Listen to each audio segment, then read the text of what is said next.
expressed on the following program are those of the host and not necessarily those of staff, management, or ownership. Phoenix, Arizona, this is Brother Mike. I'm back on the radio, hardcorechristianity.com. Hey, thank you for your time. Thank you for tuning in today's Bible study. Euthanasia, getting closer by the day. Hey, will you call somebody and tell them radio program's on? I'll make a couple of quick announcements. You make the call. Thanks for your help.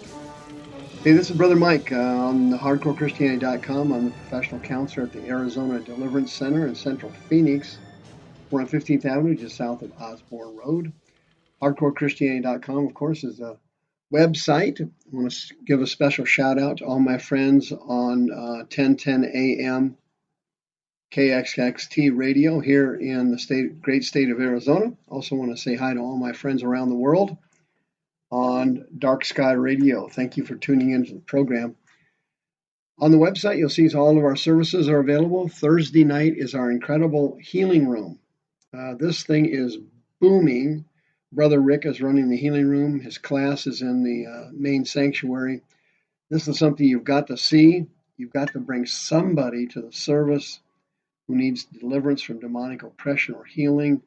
The anointing has gone way up in these services, 7 p.m. Thursday nights. We also have a mental illness healing class. If you know someone who's a Christian and who has a documented mental illness, or an undocumented one for that matter, bring them to the class Thursday nights, 7 o'clock. Friday night, 7 p.m. is my teaching service for my radio listeners. We have a healing and deliverance service after the teaching. You know what happens Friday. On the website, you can pick up the Friday night service. It's streamed live on our Facebook page and our YouTube teaching channel. You can sign up for a free seminar, check out the radio archives, send in another donation as you have for the last 18 years, hit the PayPal button.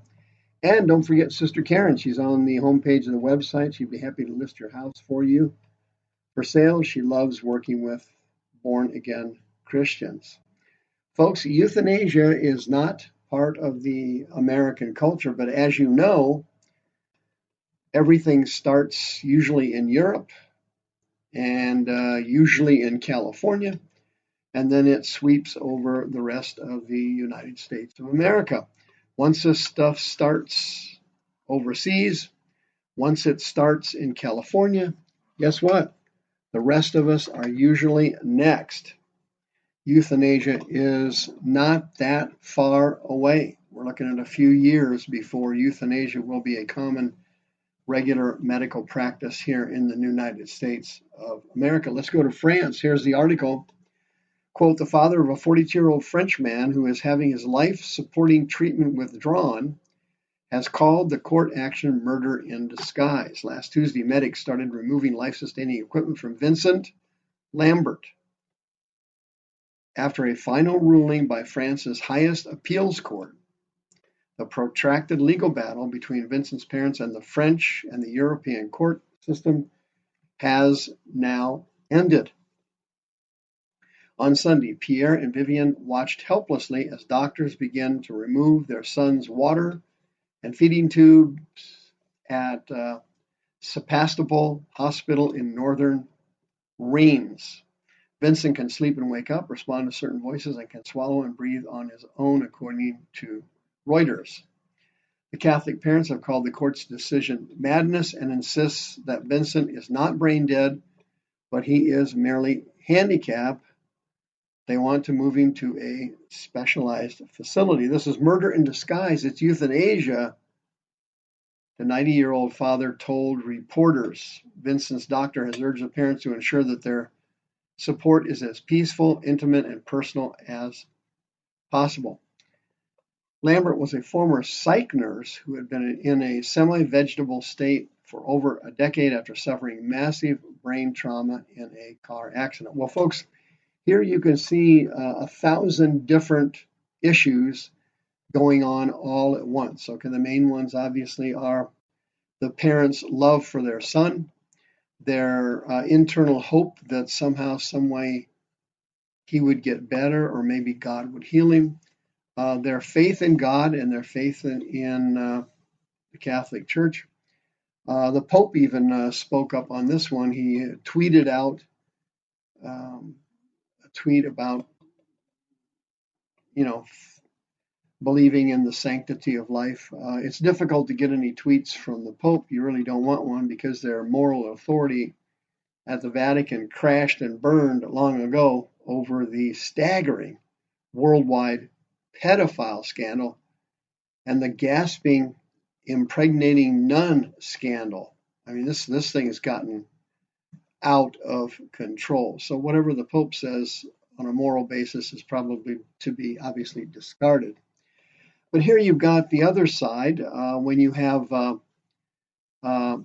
nationalized medicine. They are required to take care of someone who is permanently and totally disabled, and from a medical standpoint has no future and no hope of recovery. So they are wanting to implement euthanasia.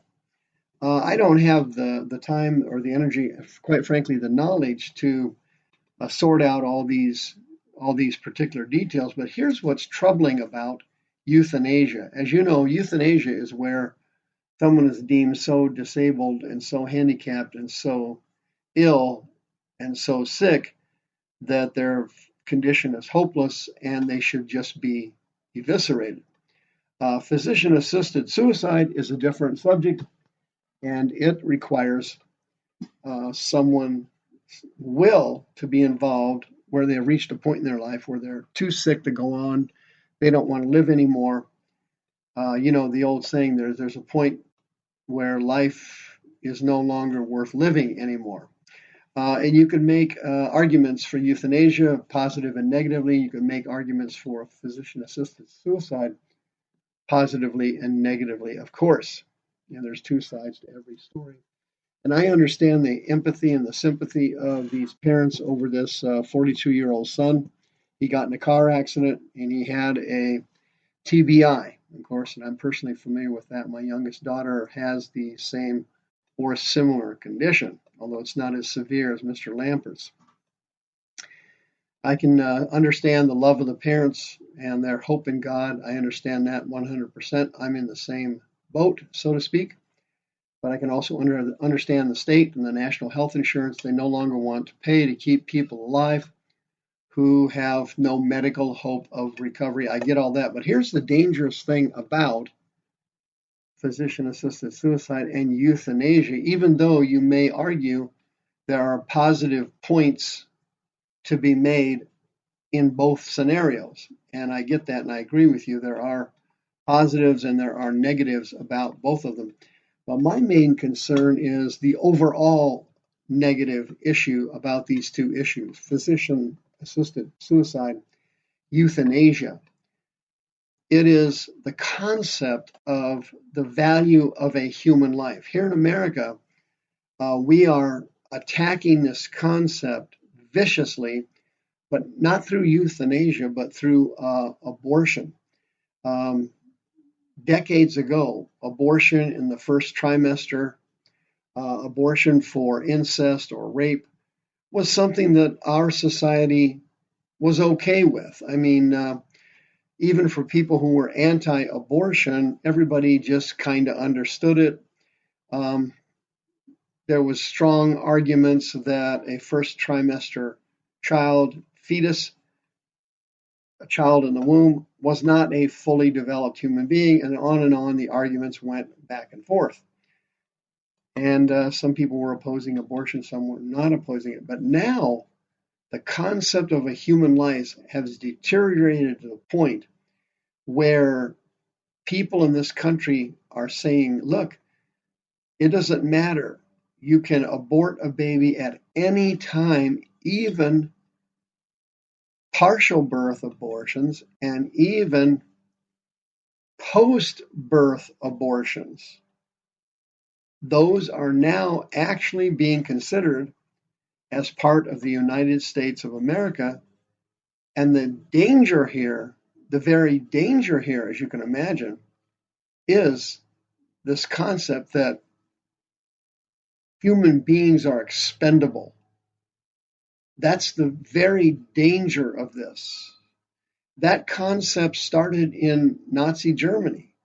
In the very beginning, nobody could possibly imagine mass murdering Jews, disabled people. That's what this is, euthanasia, only that was euthanasia on a gasping scale. And gypsies. Those were the three groups that Adolf Hitler significantly despised. He hated gypsies. Disabled people he saw as unproductive citizens. And Jews he saw as an economic and spiritual detriment to the country and any country. And so on a mass murdering scale, they reduced life to hunting birds, so to speak. Hunters have that mentality. When they shoot an animal, they don't see that as taking a life. They don't go home at night, wrestle around in bed, they can't sleep, because to them, an animal, shooting an animal, hunting, is not killing a life. Okay? I'm not arguing for or against hunting. Don't send me any nasty emails. What I'm saying is the concept of human life is very similar to a hunter who shoots pheasants, who shoots wild boars, hunts rabbits, shoots rabbits. It's hunting. It's just hunting.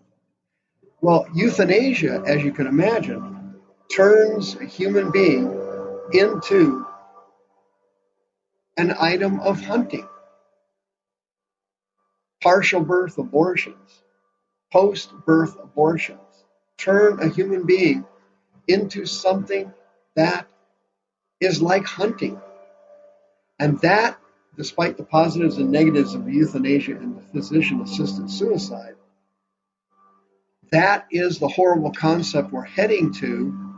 An abortion here, late-term abortions, post-birth abortions, are laying the foundation for euthanasia and physician-assisted suicide to enter the country. And this is what we have to be extremely afraid of, where human beings are no longer made in the image of God. They're expendable like something you hunt. And once that happens, the degenerated soul of a human being will be capable of anything in our society. Any evil will be within their range. At this time, no on euthanasia, no on physician-assisted suicide for God's greatest country on the planet Earth, the United States of America. The views expressed on this program are those of the host and not necessarily those of staff, management, or ownership. This program was sponsored by Michael W. Smith.